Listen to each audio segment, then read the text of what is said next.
Libertarianism is pro-immigration, pro-market, pro-trade. More competitive, less centralized. Not military confrontations, but peaceful interaction. The war on drugs has been actually an unmitigated disaster.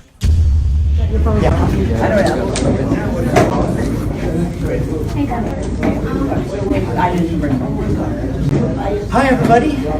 How are you? If you guys are all set, I just wanted to get started. Thank you all for coming. This has been an event that we've been trying to get together for a very long time now, and I'm super excited about it. I just wanted to thank a couple people first. I wanted to thank the Multicultural Leaders Development Center. You guys were awesome, and we couldn't have done it without you, so thank you so much. I want to thank the FGCU Honors College.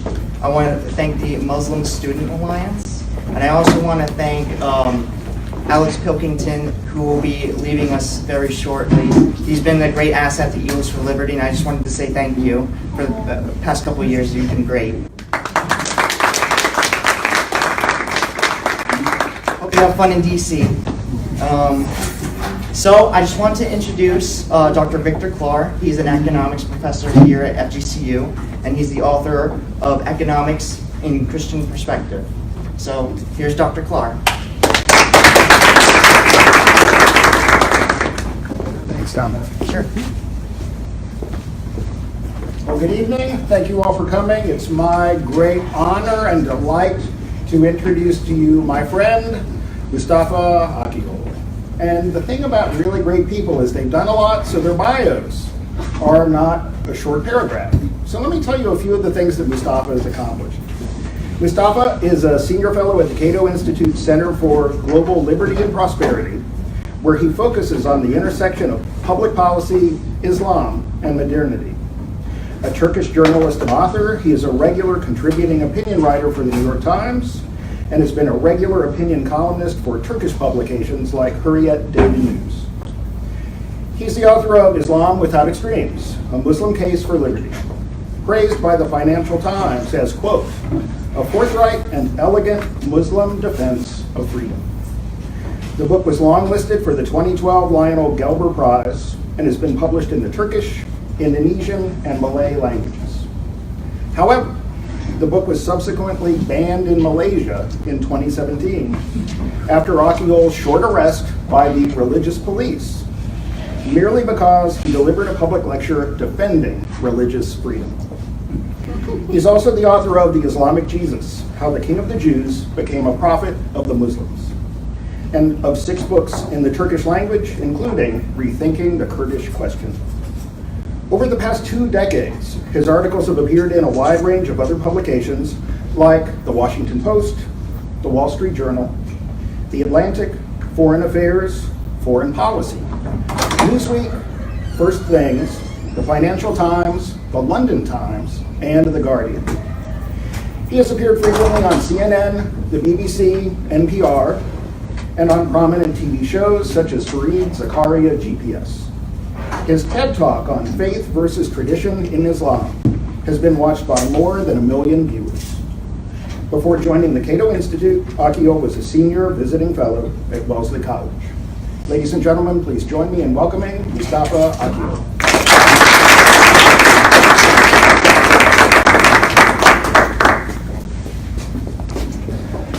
Good night, and thank you.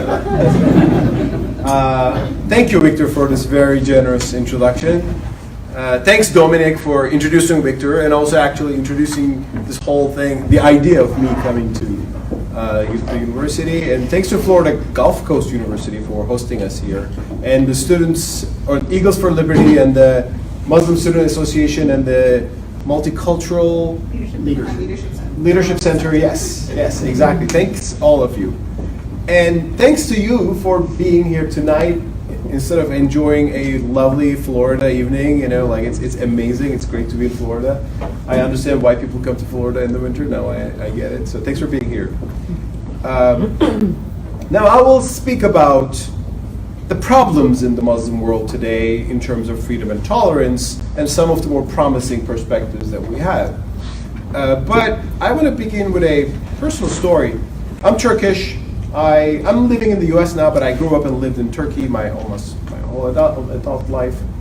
And my first introduction to the United States was the very first trip I had to this country in 1998. I was younger then, no white hair. And I was a young, just out of college, young kid, excited to see America, the land of Rocky Balboa for me. That was the most important. And I came to US for a conference and also to visit a friend who was living here. So it was my first time. I loved it. From New York to California, I spent 3 weeks. I just, sucked into it. I loved everything I saw in the country. One morning we were really hungry, and my friend said, "Let's go and have breakfast." I said, "Yes." And he said, "Let's have breakfast at the McDonald's." I said, "Like, we'll eat burgers now?" He said, No, McDonald's has breakfast." I said, "Okay, let me see what that is." So we went in and he bought me a breakfast menu. And that was the first time in my life that I saw pancakes. We didn't have pancakes in Turkey in the 90s. And he showed me how to put the butter on it and the syrup, and it sucked all of it. And I tasted it, and I said, "Man, this is the most delicious thing I ever had in my life." Like, I fell for pancakes right away. And I went back to Turkey. I came again next year. And I was eager to eat pancakes, right? But I had a little misunderstanding. I was thinking that pancakes are an exclusive McDonald's product. So I was desperately trying to find a McDonald's restaurant before 10:30 a.m. because I figured out they changed it to lunch menu at 10:30. That was smart. And to get the pancakes. And it went on for a few days. And I think it was on the third day I was in Manhattan walking, and I saw a restaurant which said, "We serve pancakes." I said, they stole it from McDonald's. It took a while to figure out this whole pancake thing, and then I was better. I had pancakes everywhere. But I had a lesson from that story many years later, and I inferred a lesson, and it was that a foreign culture might be a little confusing when you meet it for the first time. You might misunderstand some of their peculiarities, and if it's about the cuisine, it's not a big problem. You'll figure out. I mean, pancakes, baklavas, we share them and we understand them very quickly. But if you have misperceptions about different societies, different cultures, different nations, different civilizations, sometimes that is a bigger gap to fill. And as someone who has been on and off in the media for 20 years in different positions, I think that at this day and age, despite the fact that the media brings us incredible amount of information about the world, we are still prone to have sometimes a bias towards societies that we don't know enough. And that is a very simple reason, and maybe it's not even guilty, it's not a conspiracy by the media or something. There's a rule, whatever bleeds leads in news. Whatever bad happens, that makes the news.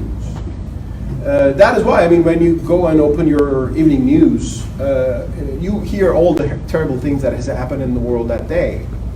Bombings, killings, beheadings, and terrible things. And these happens in societies that you've never been to and never know. And it creates an image in your mind. So, those societies are kind of, dangerous maybe. And I think since 9/11, that horrible day when 19 terrorists killed 3,000 innocent Americans, an act of terrorism, terrible one. The fanatics in my part of the world, in the Muslim world, the fanatic, violent terrorists have made the news, attracted attention, and that's what they wanted, and they wanted to paint the idea that Islam is at war with the West, and they gained some publicity because of that. But other Muslims, the majority, the silent majority, who's just living their lives, they don't make the news, they just, they're not that much noticed.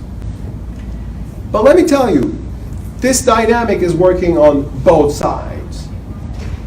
In other words, when people hear breaking news from this part of the world, in the Middle East, let's say, in the Muslim world, they don't hear the nicest things that is coming out of the US, or the nicest words. Here's an example. In 2012, I made a little research to figure out which American religious leader appeared most frequently in the Turkish media.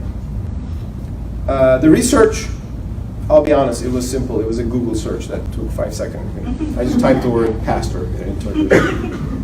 And it showed me that the most frequently quoted American religious leader in the Turkish media that year was a gentleman from Florida, Terry Jones, but a very small denomination in Florida, who burned a copy of the Quran. And I'm respectful to free speech, so I can find something abhorrent, but I would still think it's not a crime. But I can make a distinction between something respectful and disrespectful. So this was disrespectful, it was offensive. But at the end, the overwhelming majority of American Christian leaders that I know said, no, this is wrong, you shouldn't do this to another faith, you should not burn the scripture of another religion. It's not a crime, it's your legal right, but it's not right. But those people didn't make the news. Mr. Terry Jones made the news. And I woke up in Turkey one day reading a headline in an Islamist newspaper saying, now they are burning our Quran. After the Crusades, after the occupations, now they are doing this too. But who was they? It was just a guy in the middle of a small place in a small town with a very little denomination. But he created an image. So that is one problem that we have in the day and age, that we look at different societies, we see the fanatics in them, and those fanatics create an image.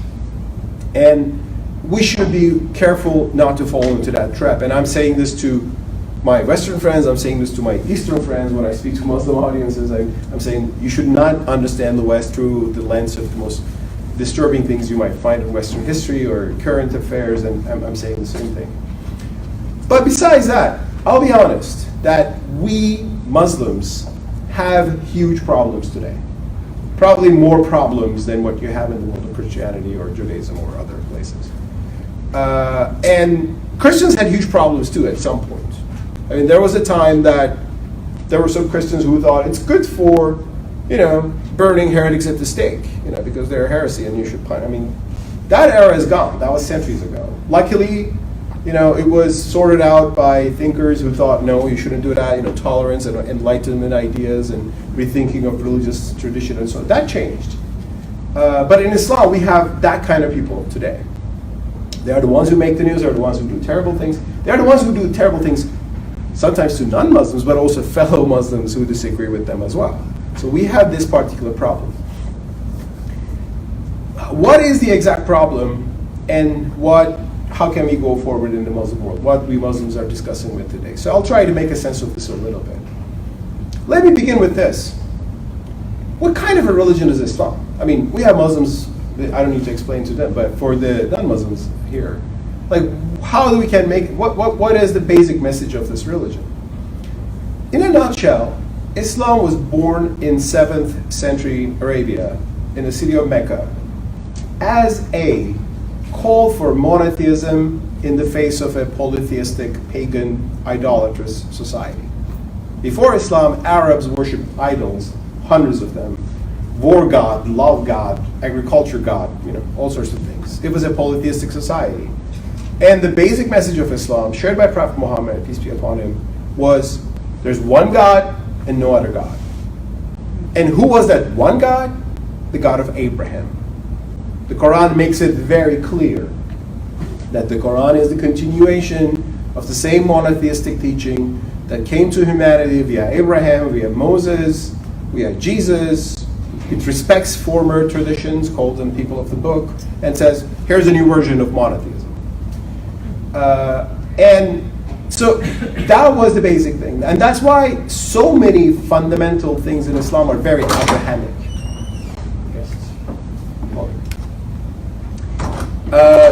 The Kaaba, the cube-shaped building in Mecca. Probably you can't go there because the Saudis do not allow it. I have a problem with them because of those. I have made a problem with the Saudis for many things.